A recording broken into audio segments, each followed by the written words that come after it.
Candy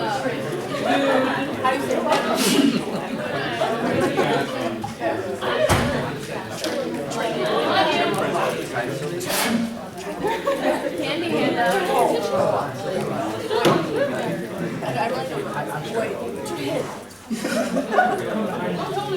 so it's funny when she doesn't get mad at me. I think some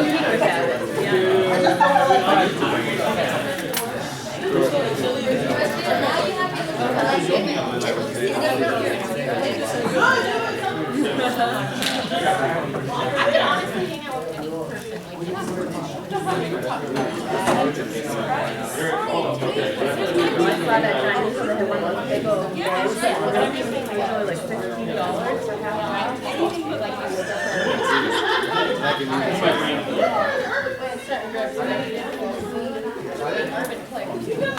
have it.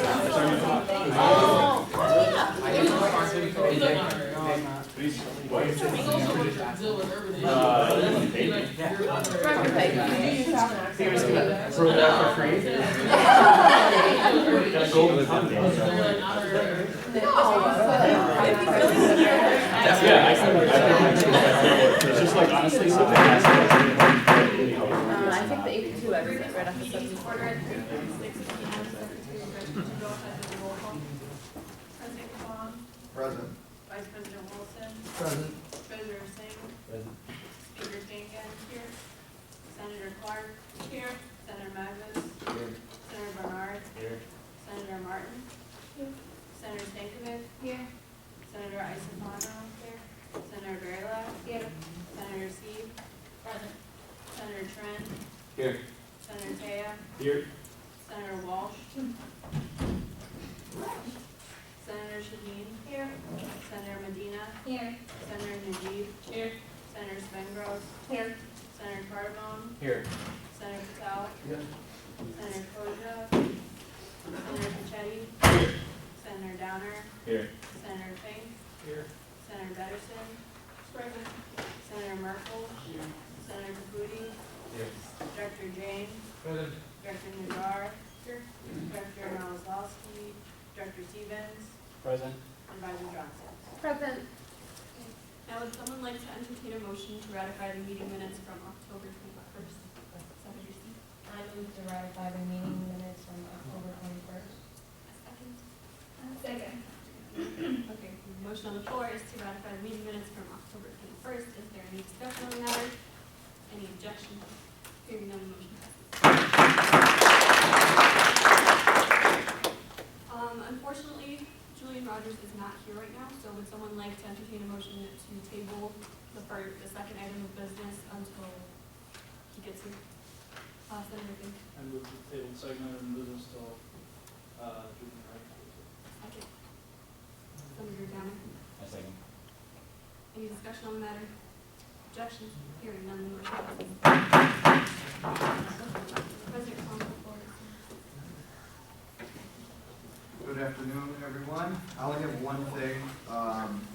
On November 15th, which is, I believe, a Tuesday, we'll be meeting with faculty members who want to discuss retailoring the university's mission and vision statement and the goals. So when you see like engaged learning, that's part of it.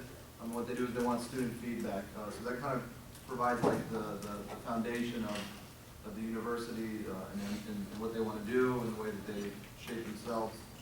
So would anyone like to be involved in that discussion?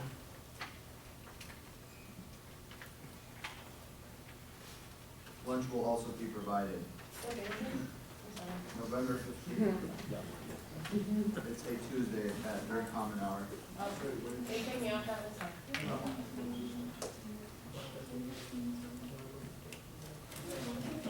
So think about it, your legacy can be ensconced in history forever.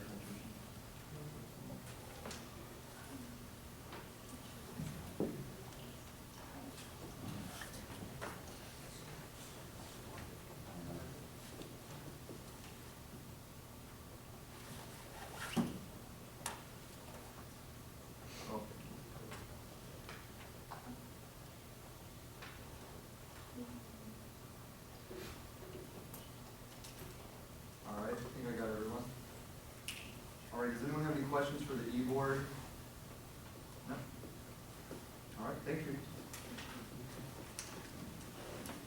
Okay, so moving along to our funding update from Treasurer's State.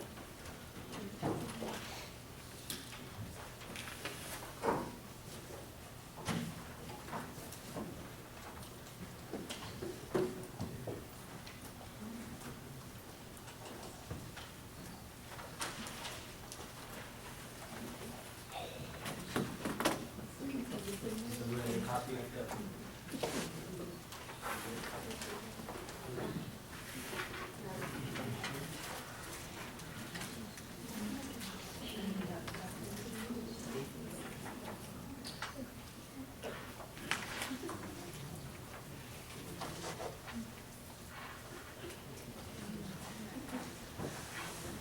Please take a minute out of the video. This is the budget update. And so far, we already used 78% of budget, and we have 22% remaining money. Does anyone have a question on that?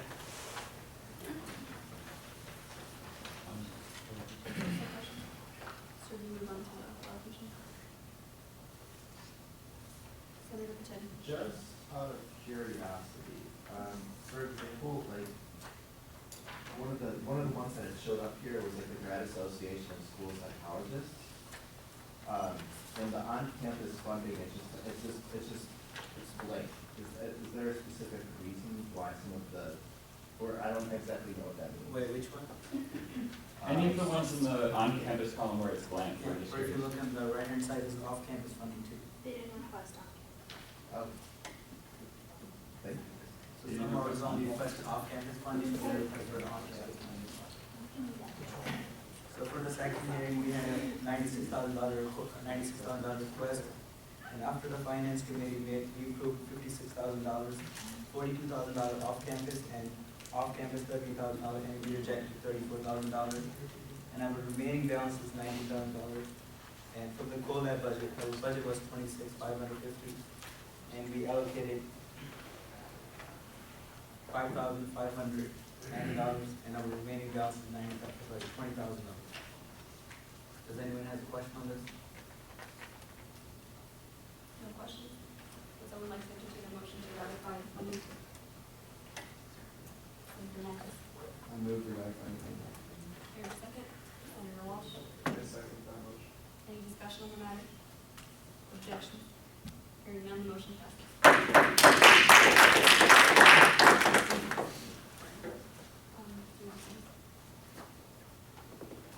Okay, so moving on, we have Vice President Wilson with his governmental relations update.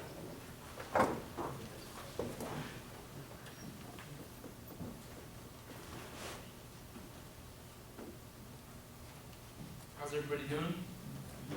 Looks like the meeting's kind of moving on pretty quick, which is good. I don't know what that was. So, couple things. This will be brief. So, there's a couple bills in Columbus right now, and a couple proposals that are not bills yet. Those proposals are actually originating from Governor Kasich's office, so they wouldn't be legislation in the House or Senate. But these bills would have significant effects on state education at the higher ed level, whether it's community colleges or state institutions that offer bachelor's degrees like us. So one thing is, which we talked about yesterday at Faculty Senate, not we, but Faculty Senate talked about it, President Berkman spoke on it. There's actually two proposals from Governor Kasich's office in regards to what community colleges do, their place, and what our place is. And obviously Governor Kasich wants to address student debt issues. And one of their proposals are to change from a 2-2 to a 3-1. In that, I mean, you know how you can go to like community college, you can get 2 years, you get your basics done, then you come to a 4-year institution like YSU, Cleveland State, something like that, and then you get your bachelor's degree. Well, there's a proposal right now saying that maybe you could do 3 years at an institution like community college, then 1 year at a school like Cleveland State. And it's very, very controversial, obviously. But one that's even more controversial, just to get you guys to understand some of the bills that could pass, that could completely change everything. Some bachelor's degrees could be offered by community colleges as well, possibly. So I was looking into it. Obviously, from the sounds of that, it sounds kind of radical. But there are other states that have looked at it, and again, none of this is a bill that's been proposed. It's just things that might be proposed in the future. One last bill this is the only bill actually that's in right now. It's HB number 160, and I know we talk a lot about textbooks here. It's not really anything to go too in depth about. It's actually really a short bill, but it basically talks about how we need to limit proprietary textbooks. So anybody who's ever seen a textbook in one of their classes that was labeled Cleveland State on the front of it, anybody's ever had one of those? It's like a Cleveland State textbook. Well, now this bill would make it so that unless Cleveland State or a higher education institution offers a class that is specifically offered at only that institution, like this book would have to be the only book that you could ever use for the class, to use a proprietary book. It's just introduced, it hasn't passed.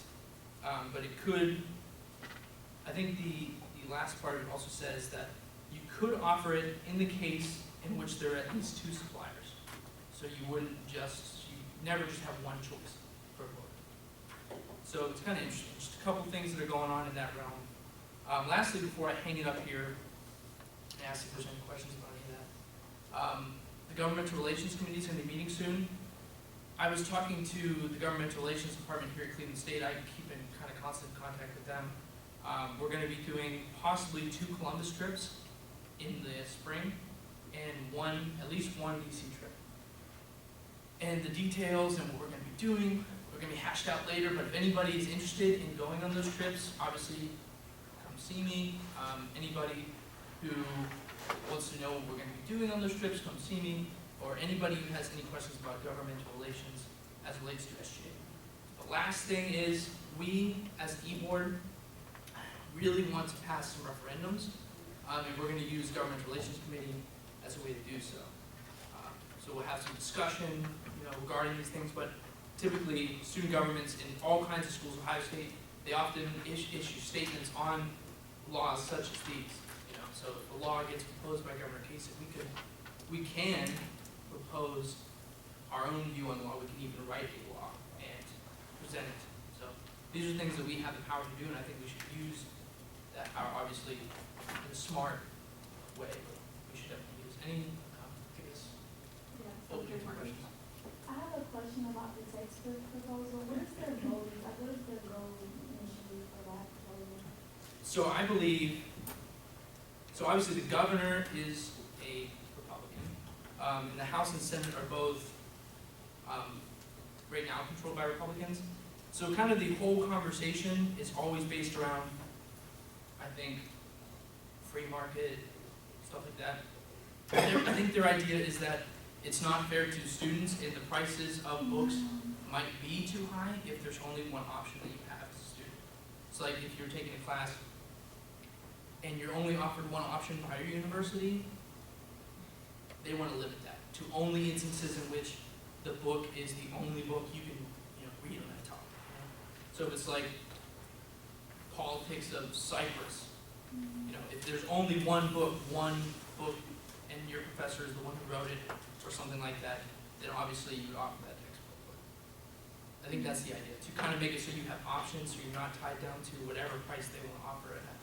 I think that's the idea, but again, it's just introduced, it hasn't been passed yet. It's HB number 160. Senator Merkel.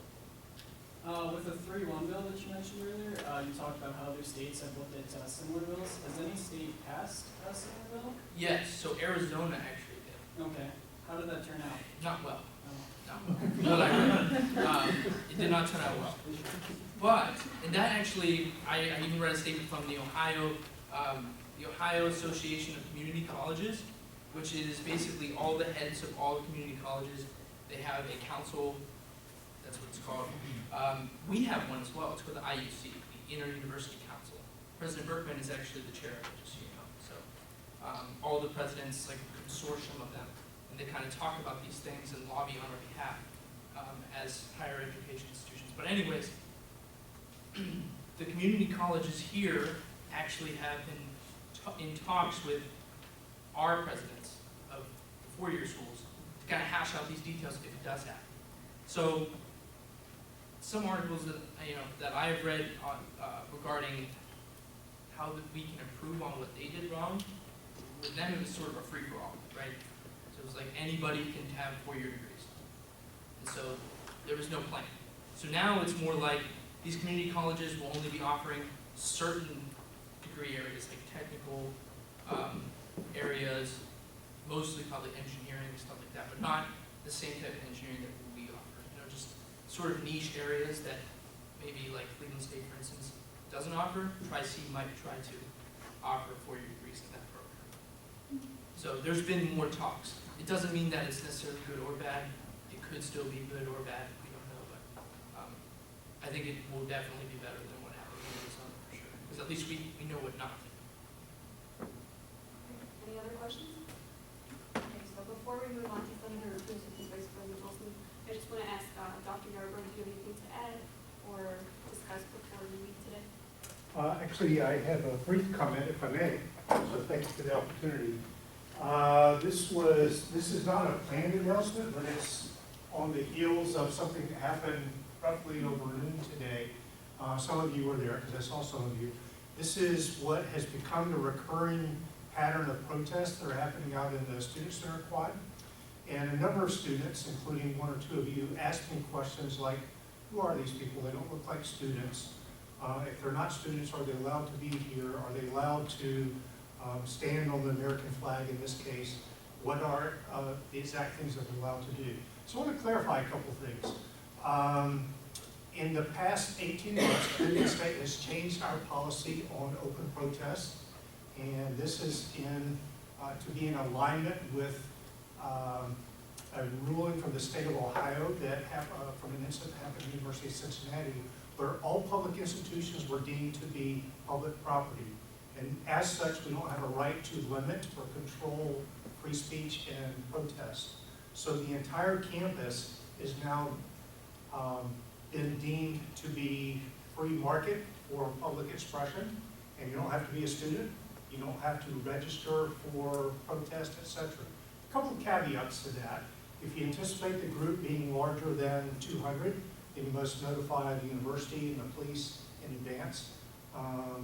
None of the incidents that have happened over the past 2 months met that threshold. The number did grow over 200, at which point I called the police and we handled it in a different manner. And the biggest thing is you may not block access or egress, and you can't disrupt the normal educational flow of an institution. So for instance, if anyone wanted to protest in the courtyard, they have a right to do that. They don't have a right to take over the student center. They don't have a right to take over the president's office or interrupt the classroom conversations. And if they are doing so, I and the police have a right to ask them to stop. And if they don't, they can be arrested. But that's generally how we handle those things. So I'll use today as an example. I don't know if anybody saw this particular incident happen. It was a relatively civil conversation until at one point 2 people got really into each other's faces and one person stepped back and tripped, and somebody thought they got pushed, and then there was lots of pushing and shoving, and the police came and things were broken up and nobody got hurt. But that's a type of thing. We'll let people express their opinions and perspectives, but we ask that they do it civilly and respectfully. We certainly don't want anybody to get hurt. We will not tolerate any physical activity or any damage to university property. So I'll be happy to answer any questions you may have about that. Yes? Okay, so I have a question. If these are organizations who request beforehand and the events like become violent after a while, isn't there like any repercussions that can occur, like can happen to prevent things like that? Because if it happens, like violence does happen and the organization requests to do this again, I mean, Sure. yeah. Sure, legitimate question. So let me make up an example, then I'll use a real world example. Let's say group X wanted to have a demonstration. And they went through all the proper channels and they did that. And during that demonstration, things then turned violent, okay? If they were to request right to demonstrate it again, they would likely be denied that right, okay? That has not happened here at Cleveland State since I've been here for 3 years. But let me give you a real world example. This particular group, while it has not become violent on our campus, has been violent at other campuses. It was violent during the RNC. People were arrested during the RNC, exact same group. We don't make an assumption that just because that happened then, that it's going to happen here. But that is also why I try to be present as much as I can. I call police if I think that things are getting out of control before they actually get out of control. And try to monitor that. So if you've ever been there during, typically happens on Fridays, what you usually will see, like today, we had 6 police officers surrounding the people that were from the Communist Party protesting, to basically create a barrier between them and other people so that everybody remains safe. Is that helpful? Yes. Are you working on like any type of legislation or any provisions to try to ensure that there's civility and peaceful protests that's happening? Or are there any loopholes that you can try to get around in order to ensure that there's peaceful protests and that you're expressing yourself in a peaceful way? Sure. So from your question actually is, am I putting legislation? The answer is no to that. But what we're trying to do, and what many of you have helped us do, is model civility during that. So I love when you come down as members of student government and you join and observe and even participate as you desire, but you do so in a civil way, okay? And I'm delighted that the few times that I've intervened and asked students to back up or to not touch another student or to create space, they've complied with that. So I appreciate that. So my goal is to model that and to try to monitor that as much as possible without dictating it through legislation or policy. And every time you can join us, Malik and many of you have been there, it helps tremendously. In fact, it's actually ironic today. At one point I heard 3 students say, totally independently, it's really cold and this is stupid, I'm going back inside. Yep, that works. Another student, that I thought this was beautiful, actually said, if we don't sit here and give them an audience, they're just yelling at no one, right? And that student turned around and walked away, which is correct. Yes? You mentioned that groups with a history of violence and like protests are going to be allowed to come on campus because you don't want to make assumptions. Will there ever be nuances to that, or will that be true 100% of the time? So here's where that breaks down. So again, I'll make up an example. If you as an individual of a group have a history of violence and you petition to be here, I wouldn't allow that to happen. But if you're a member of a group, Group Blue, and Group Blue requests permission, then we would allow that. So to some degree that's nuanced, but how I draw that distinction is we take action on individuals that we know about. We don't make presumptions about groups any more than any of us would want to be stereotyped because we're a member of the red group versus the yellow group. Great question. Any other questions for Dr. Yoder?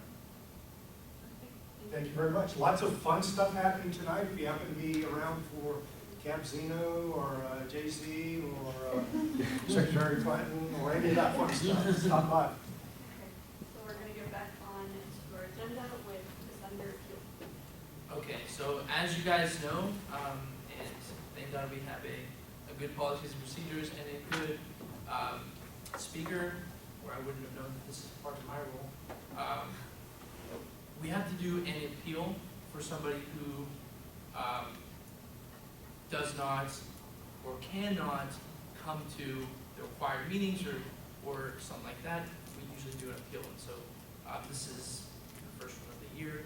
So you are required to go to all meetings, but you can miss one meeting. If you miss the second meeting, then you are no longer part of the Senate by default, constitutionally.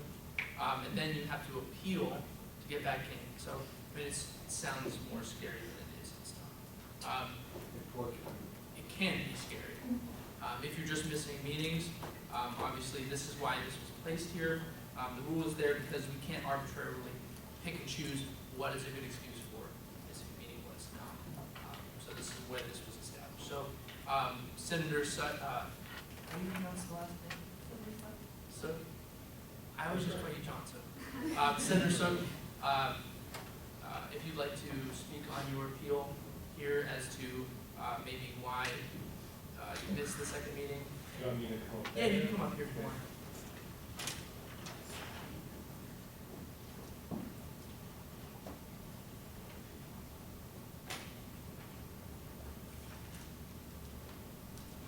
Hi, everybody.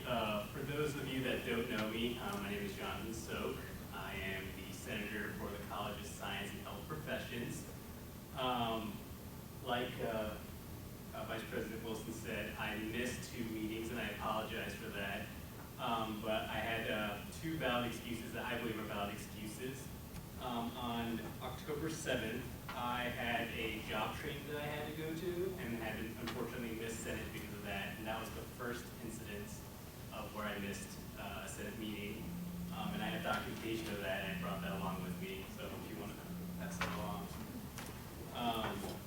Give it to the jury. Yeah. And the second time I missed the Senate was on October 21st, and I had to go to a wedding engagement party for a close friend, and that's the other reason why I wasn't able to attend Senate. Once again, I apologize for that, but I brought documentation for that as well. If I'm lucky enough to be voted back into Senate, I promise I won't be missing any more meetings the rest of the semester, and I'll continue to work hard for my constituency and work hard with all you guys, and just please vote me back in. I appreciate that.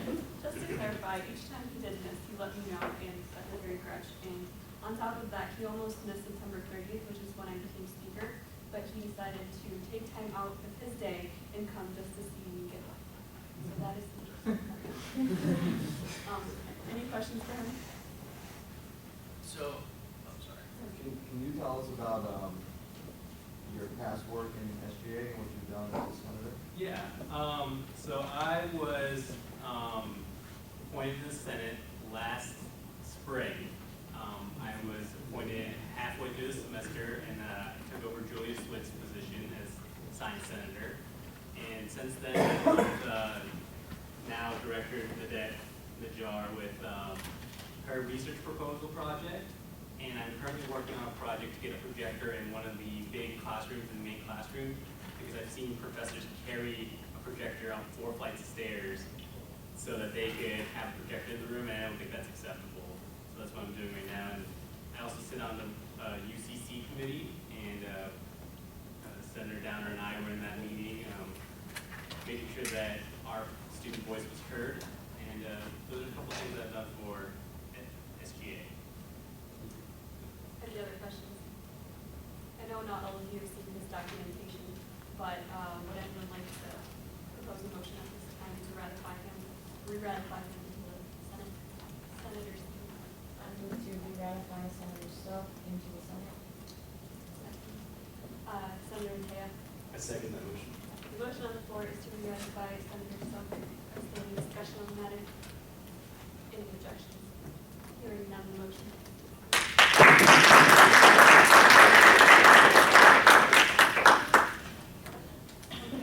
Moving on, we have Director Najjar for a director update.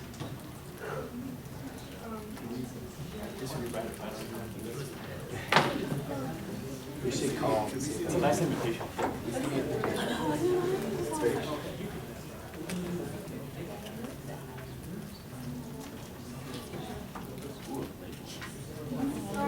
Hi guys, so we are in need of new office supplies. So this is what I put together for new items to buy for the office. I was notified today that the catalog book that I was looking at was actually outdated, so all these prices that you see are just going to have to be matched through MagnaSmart, but I would like to ask for $260 from the discretionary budget for office supplies. questions, Senator Stevens? Can I entertain a motion? I move to allocate $260 from the Senate discretionary budget to Director Najjar for Senator Supplies to the office. Senator Walsh? Any discussion on that? Any questions? Hearing none, the motion passes. Just to, it's kind of trivial, but I want to continue looking into possibly like having like senator space in the office. I want to like go through all the like stuff they have in there to see what's needed, and if we can get rid of a few things, then maybe we can have enough space for all of us to, you know, have a designated spot for our belongings. Also, I would like to see a coffee machine in the office, so I'll come to you guys soon with that. And a couple other things, but just, you know, a reminder that you guys can come to me with any concerns you have. That's all. Thank you, Dr. Najjar. So the last item of business today is Senator Steve with the Senator Reports. I know I emailed all of you guys asking for progress on your Senator projects. Senator Steve just happened to have something already prepared. So there's no rush. Just let me know when you guys are progressing in your projects, and you guys also have to, as part of your Senator criteria. Hi everyone, I'm Senator Steve. So last semester I was working on a project to bring the daycare back for our students. It's something that I feel very passionately about as a public servant. Last semester I was able to get approximately 98 respondents from the surveys that I had conducted through my interaction hours. And I got a good amount of feedback from our students. And it's ironic because the majority of my feedback were from students who didn't even have children, and they thought that it would be a good initiative to bring back to our students. So this semester I sat down with Dr. Yarbrough and we had a discussion about what happened exactly. And essentially what happened was that we had a daycare and we sponsored it through YMCA, but we didn't have the participation in the funding to continue the service that we had with them. So I had, exchanged conversation with him, and, I brought up some creative options that we could do around that, insurance, the liability, things of that nature, the legality of everything. And basically what we came to a conclusion about was that we should start a co-op service. So essentially, it would, SGA would be a third party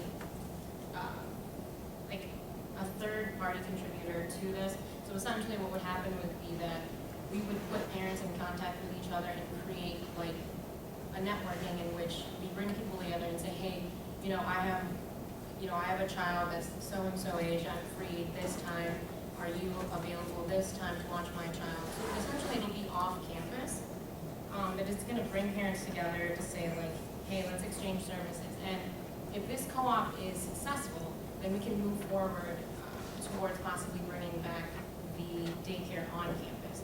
But again, there's so much legality, so much, insurance liability with that, that we want to take progressive steps to it and not just jump back into it and then just end up where we were in the first place. So I think that this is something that's extremely important for our students, especially this with our campus being primarily, commuter and non-traditional students. So many of them come here. I think that this is very important.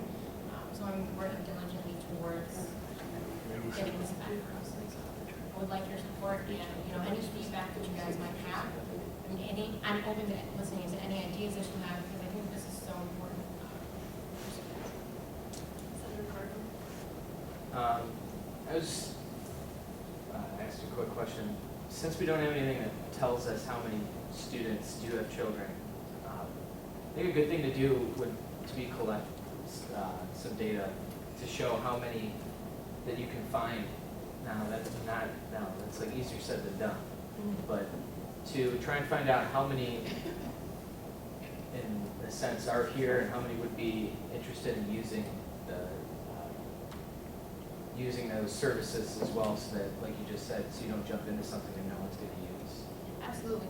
So last semester what I did was I put this survey out to multiple times on Campus Horn when it was around. I think I put it out about 3 times for students to respond to. In fact, the the feedback that I did receive was from faculty, not only, I mean, our students, but faculty as well. Like students who were thinking about coming here even responded to me. So I think that I have a good, you know, idea as to how much, but I think that that's a good idea, that I should get a definitive number as to how many people would actually utilize it. But it's really hard to come in contact with these parents and get like an exact number. But yeah, I think that that's a great idea, and I would definitely do that. Is it gonna cost the university anything? With this co-op service, it would not cost us anything. It would not be directly affiliated, like on campus. It would just be student government bringing people together, bringing parents together to say, hey, you know, I'm free this time. I'm free this time. You know, can we work something out to have, you know, you watch my kid this day, I'll watch your kid this day. Just create a network and, you know, trust among our students to say, hey, you know, let's work something out, because I don't want to have my child sitting in on my classes crying and be disruptive. You know what I mean? So I think this will be a good starting point, and if this co-op is successful, we can move forward. Dr. Yarbrough and I, and whoever would be interested in working with me, can move forward in the direction of bringing that daycare back if we find that this is successful. So it's under Martin and Shaheen. I have a question. Basically, I want to know where exactly, I know it would be a third party initiative, but where exactly would be the locations? Like, what is like the setting of? Okay, so this is something that I talked with Dr. Yarbrough about, and so it wouldn't be on campus at all. It would just be something that the parents would discuss among themselves. Because of what I said, you know, the legality, liability, insurance, things of that nature, we, as of now, do not want to have it on CSU campus, because we would reap, you know, the consequences if anything were to happen to that child. And so we want to try this out to just be a type of network for parents to come and say, hey, you can watch, this has to be off campus, to answer your question. It's like Uber for babysitters. She actually answered my question. I think it's great. Thank you. But one of the questions I had was, you're talking about legality. Does playing matchmaker put us in any kind of legal harm? So it's funny that you say that. Dr. Yarbrough used that as an example, actually. So basically, we'd be like a matchmaking service for parents, but that CSU would not have any affiliation with it. So that we're basically trying to avoid any legal implications with it, but we do want students to come together if, you know, their schedules match and say, hey, you know, you can watch my, as I said, you can watch my kid this day, I can watch your kid this day. We're just creating a network, and we're starting off this way so that we, in the future, can create something better. So I need like clarification on this. Is it parents babysitting other parents' kids, or is it students babysitting kids? Well, parents or students in this scenario. So it would be, I mean, like, is it? if you're a CSU student and you're a parent, you would be watching another CSU student who's a parent's child. Is it? Would it be like a condition of having your child babysat? Like, what if you want your kid to be taken care of, but you don't really feel like taking care of someone else's child? I mean, that's an option that can be discussed among the parents. CSU and myself will have no affiliation with that. We are just bringing forth this proposition to our students to say, hey, we're going to be your third-party social network, and we're going to bring people together. But if that's what they so choose, that's on them. Dr. Yarbrough? Yeah, so I appreciate the engagement in the conversation, because it's an important topic. I just got the budget information from last year, which I didn't have when you and I met earlier.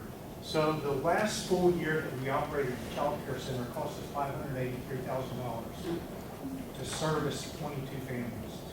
So it's enormously expensive to operate a child care center, which is, at the end of the day, one of several reasons why we closed it. So the interesting question is there an opportunity to allow people to come together who have similar needs, right? So think about creating a Facebook page where everybody who is a student who has children can join this, and they just exchange ideas, like, hey, I need a center for Wednesday, can somebody help me out? I help them out, and in exchange, I help somebody else out down the road, right? So you're creating this kind of co-op or a Uber scenario for babysitters. And if you do it in that environment, CSU has no liability.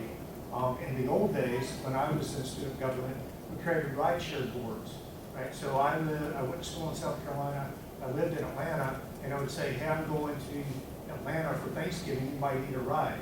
And somebody else would say, hey, I'm going to, or I want to go to Atlanta for Thanksgiving, can I get a ride? And we would get together, and SCA had nothing to do with it other than creating a space for people to exchange messages. Similar idea, but with new technology. I think it's a really good idea because if we do build that community like on Facebook and then eventually like the actual daycare were to be reestablished, so then if we already have a bigger audience than we would just start the daycare up now. So like I like that personally, but I have one more question. I know Senator Clark asked about it briefly, but would it even be an option for students without children to watch like students? I personally would have no problem with that, but again, that would be among the parents to decide. They can do that, but from my understanding, like you have to have certain certification to be able to watch children. Again, there's insurance implications to that, further legal implications to watching children. And so if parents want to do that, or if you are not a parent and you would like to participate, that's something that can be up for discussion, but again, that would not be a discussion that would involve SGA or CSU. That would be a discussion for the parents. Again, we are just a third party bringing people together. Okay, so before Dr. Garber, please let Senator Matei ask this question. I just had a quick question for you, because you mentioned the 22 families with like that $500,000 a month. That seems like quite a bit. Was that mostly because of the services that, because at least from what I know about the daycare center that was here previously, it was students who were in like early childhood education types of in schooling that were doing it. Was it because you were paying them per hour, or was it mostly? It was actually training child care providers who were all certified, who were on the staff. Okay. So we had payroll expenses.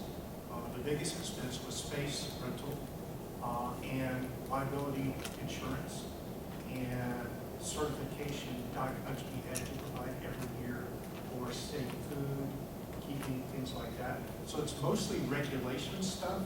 And the last thing I would add, it's not really part of your question, of those 22 families, 0 of them were students. So they're all faculty and staff that were using the child care center. That's probably surprising to you. The reason is we had to charge a cost to use the service, and it was too expensive for most students, right? So as we were discussing, many students were choosing between, do I leave my child at home and maybe my mom and dad can help watch them while I go do this, which is free, or do I have an aunt or an uncle or another sibling who can watch a child at low cost or free? I can't compete with that. For us to run it, we have to provide trained, certified child care providers, and that's expensive. Thank you. Yeah, absolutely. Thanks for your interest. Take care. Senator Martin, you still have a question? Yeah, so I know that you said there's no like additional affiliation as far as the parents' conversations, but would there be any like extra steps that you guys could possibly take to like in a way ensure that it's kind of to make it more trusting?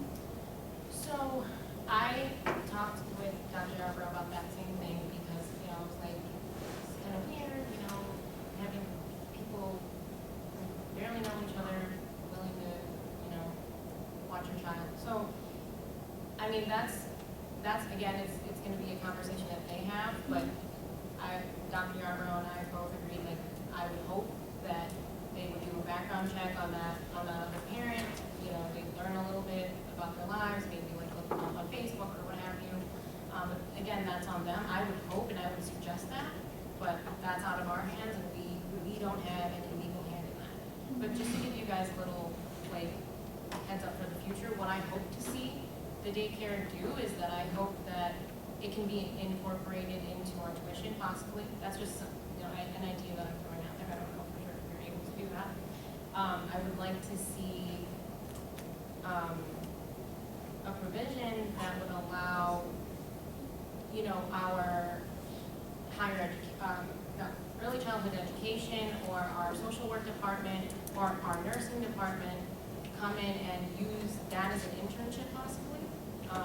So I'm open to many ideas, and I would be open to hearing any of your thoughts to discuss this. But would you guys be interested in hearing a survey, like doing a survey with me or for me? Help collect data with, computers.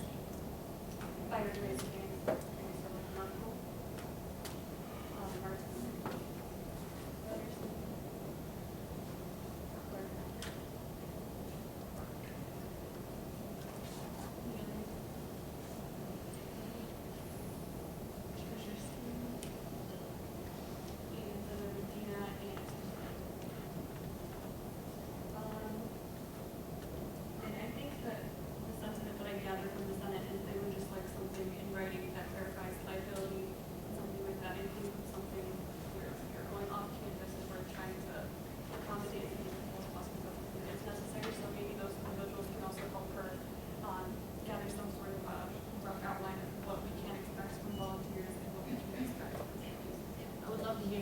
and your feedback as to how I can move forward.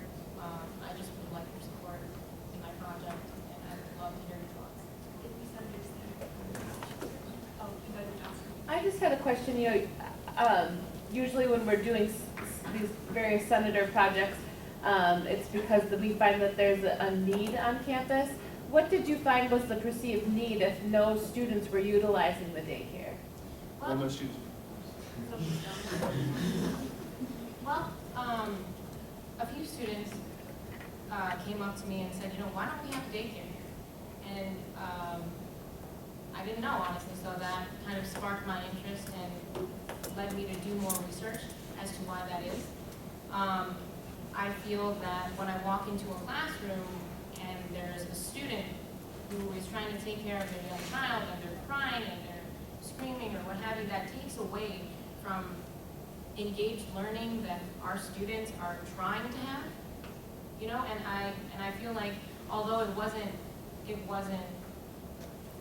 utilized before, it doesn't mean that it's not something that we should still try to pursue and try to work on for our students. I think that there are a lot of non-traditional students who would be interested in using it, and I've seen many parents who have come to me and asked me about it.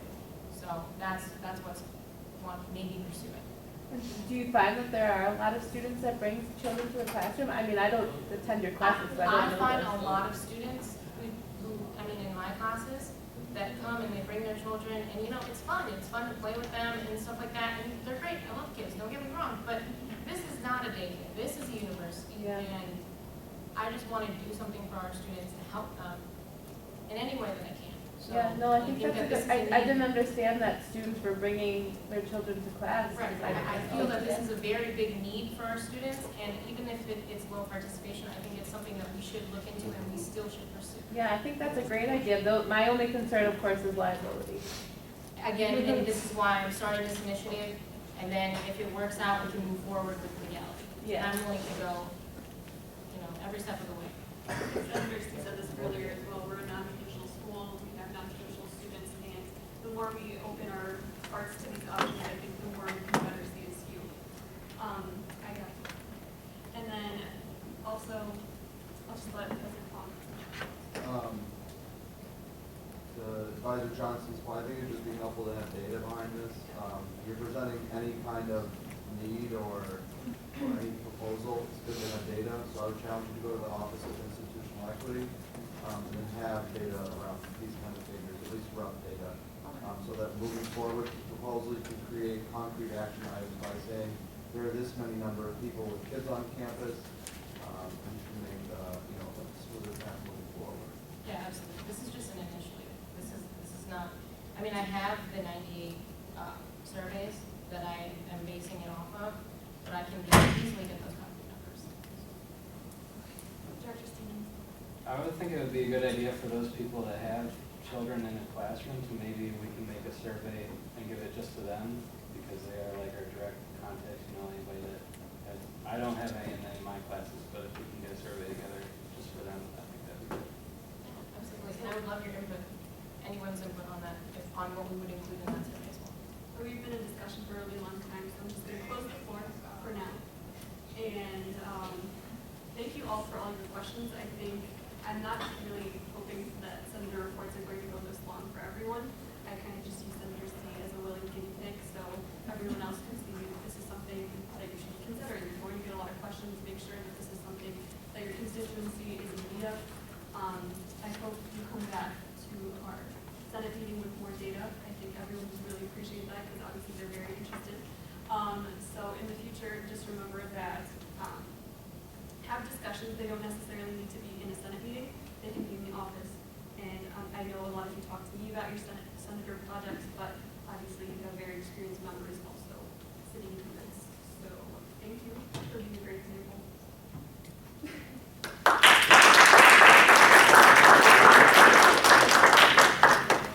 So as you can tell, the director of the Office of Civic Engagement did not appear today. I'm not sure what the reason is, but could someone propose a motion to invite him or go back to this agenda item at the table? Table it? Is that correct? Table your correct. We'll just table it for a different meeting. So will someone propose the motion? I'll propose it. Do I hear a second? Senator Shaheen. Discussion? Any objections? Hearing none, the motion does.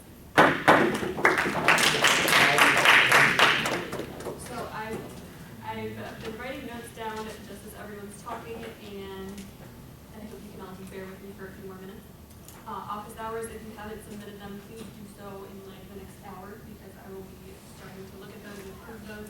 I know I've been pretty lenient the last 2 times, so if you could do that before the end of the day today, I'll try and get them all done by Saturday. If not, email me Sunday. Also, do the advisors have any other things to add to our meeting? No, I think so far it's been a good semester. Keep up the great work. Also, maybe at our next meeting we can go over some of those goals that we set at the retreat, just to make sure that we're focusing on them. And I hope to see you all at Capsino tonight. So my next thing that I wanted to talk about was Senator Pachetti. So I want to give you a shout out for being in the office. It